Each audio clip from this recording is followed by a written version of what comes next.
Bonjour chers amis, j'espère que vous allez bien. Aujourd'hui, on va parler d'un nouveau livre qui me semble très intéressant et qui se nomme Influence et manipulation, la psychologie de la persuasion.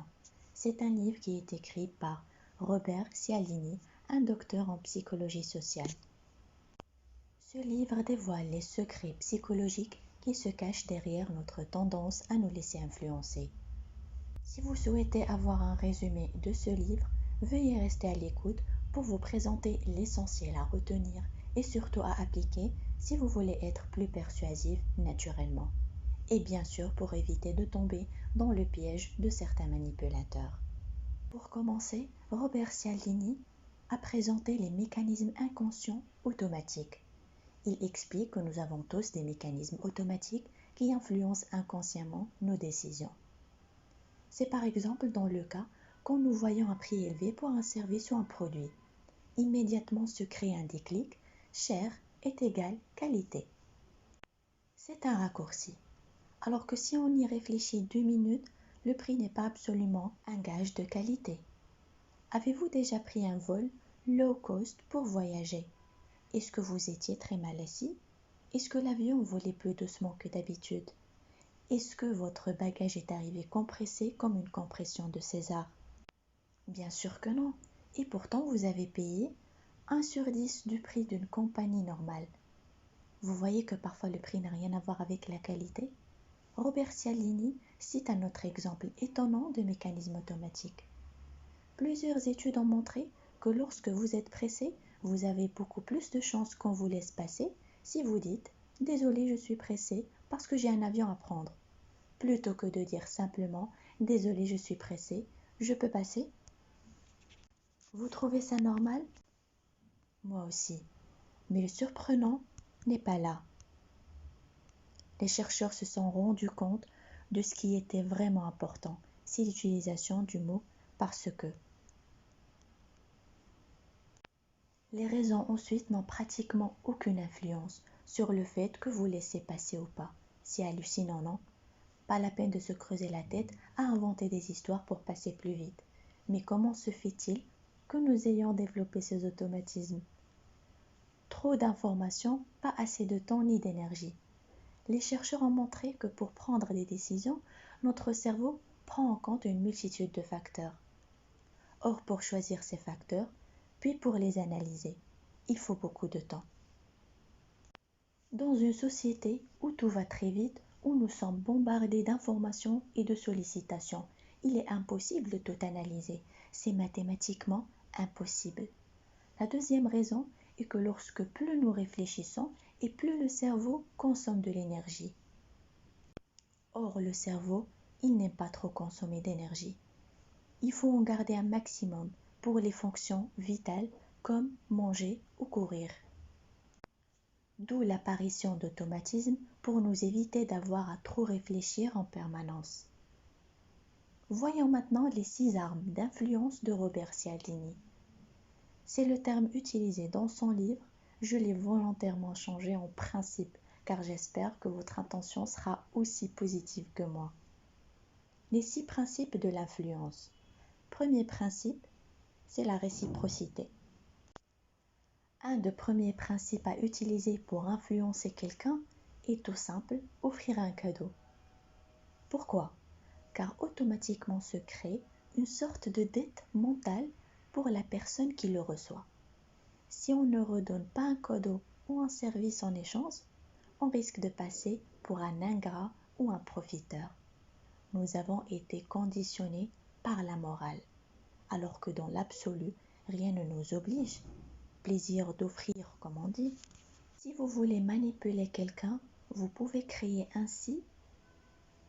une dette forcée en offrant un cadeau ou un service. Cela facilitera de futurs échanges. Ce qui est surprenant, c'est que ces futurs échanges seront sans doute inéquitables. Robert Cialdini cite l'exemple d'une étude où dans une salle d'attente, une personne offre une canette de coca à $1 à un cobaye qui l'accepte volontiers.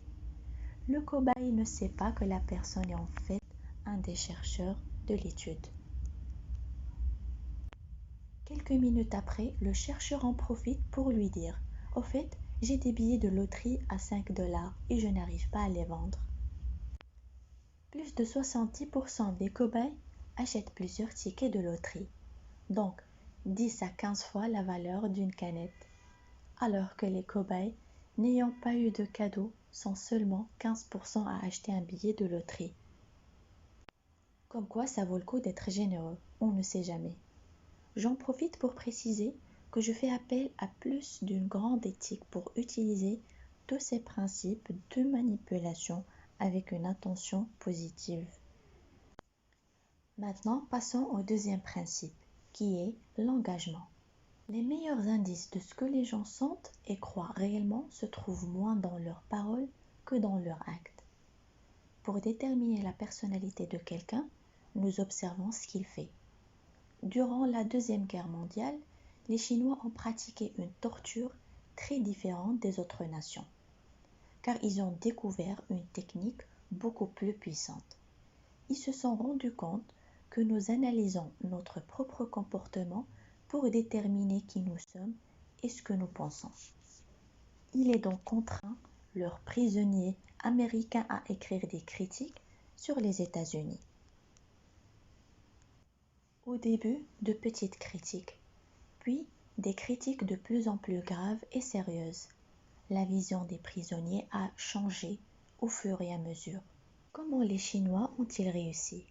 Ils savaient que l'écriture est un procédé d'engagement très puissant. Plusieurs facteurs augmentent considérablement le pouvoir de l'engagement. Premier facteur, si l'engagement est public, ça veut dire, par exemple, lors d'une conférence. Deuxième facteur, si il est difficile à obtenir. Par exemple, les épreuves de sélection horribles des légionnaires fait que leur engagement est à vie. Et un autre facteur aussi, s'il provient d'un cheminement intérieur, comme par exemple, pour les bons coachs, se posent pratiquement que des questions que les décisions viennent de la personne coachée. Robert Cialdini parle du pouvoir de la cohérence dans l'engagement. Une fois que j'ai décidé quelque chose, je dois rester cohérent avec moi-même. Maintenant, on va voir le troisième principe, l'épreuve sociale. Les preuves sociales sont très utiles lorsque nous hésitons. Lorsque vous passez par exemple devant des restaurants pour dîner, il y a de très grandes chances que vous alliez dans celui où il y a du monde plutôt que celui où il n'y a personne. Et pourtant, êtes-vous sûr que l'autre restaurant ne fait pas parfaitement votre plat préféré? C'est un réflexe automatique. Dès lors que nous ne sommes pas sûrs, nous avons tendance à faire confiance aux autres. Mais pas non plus à n'importe qui. L'Université de Columbia a réalisé une étude aux résultats surprenants. Les chercheurs ont laissé tomber par terre plusieurs portefeuilles dans le quartier de Manhattan à New York, avec dedans un peu d'argent liquide, des papiers d'identité et une lettre disant « J'ai retrouvé votre portefeuille, je suis heureux de vous l'avoir ramené ». Il voulait faire comme si une personne avait déjà trouvé le portefeuille et l'avait perdu à son tour. Les chercheurs voulaient savoir si selon le niveau d'anglais du message, les Manhattéens auraient la même attitude bienveillante. Les résultats, 70% des portefeuilles comprenant une lettre avec un bon niveau d'anglais ont été rapportés contre seulement 30% de ceux avec les enveloppes dont l'écriture simulait le langage d'un étranger. Et c'est aussi pour cet effet de similitude que les publicitaires s'attachent à choisir minutieusement les comédiens qui vont présenter leurs produits. Il faut absolument qu'ils ressemblent aux clients ciblés. Encore faut-il bien connaître son personnage. Quatrième principe, la sympathie. C'est un principe qui peut sembler évident, mais il y a quand même quelques informations surprenantes. Dans une étude réalisée en Pennsylvanie, les chercheurs ont évalué la beauté de 74 accusés avant leur procès. À l'issue des affaires, les chercheurs ont constaté que les accusés d'apparence séduisante avaient 2 fois plus de chances d'éviter la prison. Comment faire quand on n'est pas Brad Pitt ou Angelina Jolie? Robert Cialdini donne plusieurs facteurs permettant d'attirer la sympathie facilement avec les personnes que vous voulez influencer. Premier facteur, la similarité par votre apparence, vêtements, accessoires ou autres, ou par des points communs, même passion, voyage ou études. Deuxième facteur, les compliments. Le cerveau a beaucoup de mal à gérer le compliment. Et le troisième facteur, des contacts réguliers qui montrent que vous vous intéressez réellement à la personne. Plus intéressant, vous pouvez aussi attirer la sympathie en déclenchant une coopération avec ces personnes. Les vendeurs de voitures et de mobilier connaissent bien cette astuce. C'est le fameux coup de « Attendez-moi 2 minutes, je vais essayer d'aller négocier une ristourne pour vous auprès de mon manager ». Si le vendeur revient avec un bon deal, vous aurez automatiquement de la sympathie pour lui. Il pourra plus facilement faire passer des options payantes ensuite. Cette anecdote vous parle? Ne vous en faites pas, c'est arrivé presque à tout le monde. Passons maintenant au cinquième principe, l'autorité. C'est ce que Robert Cialdini appelle la défense dirigée. Lorsque nous avons affaire à un expert, nous avons plus tendance à l'écouter. Comment le cerveau reconnaît automatiquement un expert? Via des symboles que les publicitaires usent et abusent. Ce peut être via un titre, par exemple Professeur Y, Docteur X ou Madame W, auteur de 10 ouvrages de référence. Cela peut venir de l'apparence physique avec des vêtements ou des accessoires spécifiques.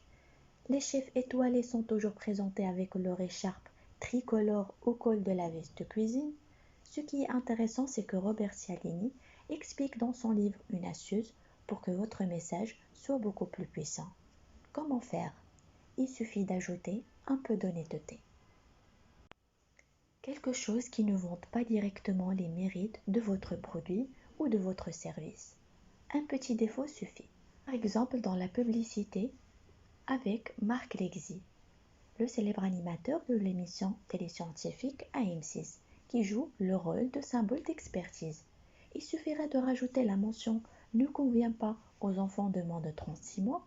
Ce n'est pas grave pour le produit, mais on peut considérer que c'est un défaut et donc une preuve de transparence de la part de la marque. Et qui dit transparence, dit confiance. Et pour le dernier principe, c'est un principe simple et qui est de plus en plus utilisé, c'est le principe de la rareté. Il fonctionne à chaque fois, comme si notre cerveau rationnel s'était d'un coup mis en veille. Robert Cialdini utilise dans son livre le terme de réactance psychologique. Lors des soldes, des milliers de personnes se jettent et certaines arrivent même à se battre pour acheter des produits. Comment est-ce possible? C'est simple. Lorsque notre cerveau perçoit une potentielle perte de liberté de choisir, se déclenche un mécanisme psychologique automatique, un mécanisme de défense pour maintenir notre possibilité de choisir. Si un produit nous intéresse et qu'il est en rupture de stock, notre liberté de choisir est contrainte. Et le résultat, nous voulons encore plus acheter le produit. Certaines marques l'ont bien compris en créant des éditions limitées. Ce mécanisme est d'autant plus fort dans le cadre des soldes car nous voyons autour de nous plein de gens qui veulent la même chose que nous. Il présente un danger pour notre liberté d'acheter. Le principe de rareté est donc exacerbé avec une pression collective. Et ce qui est surprenant, c'est que c'est dans le même mécanisme d'autodéfense qui se déclenche chez les enfants à qui on dicte toute la journée de faire des choses. Ils apprennent très vite à dire non et à vouloir l'inverse de ce qu'on veut. Si vous avez des enfants, je suis sûre que vous voyez ce que je veux dire. C'est donc intéressant de comprendre que c'est un mécanisme inconscient psychologique et qu'il vaut mieux trouver une parade intelligente plutôt que d'essayer de casser un mur.